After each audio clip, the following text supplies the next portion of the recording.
জেনে গেছি আপনি ভয় পাইলে তোতলায়া যান। আপনি খালি আপনার নামটা কোন। লাল। এই যে পেয়ার, এই যে লাল, পাশাপাশি সুন্দর।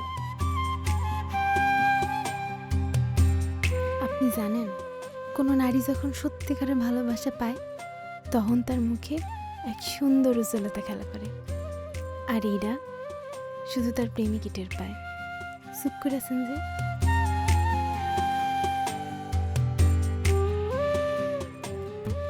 ভালোবাসি আপনারে আমি। আপনি হাসলেন আমার খুব ভালো লাগে। আমার ইচ্ছা করে যে আপনার চাঁদ মুখটা আমার অন্তর সাজা রাখি। রাখেন। আমার দিলের বিলে লিখে দেবো যার নাম রে, সে আমার প্যারে লাল রে।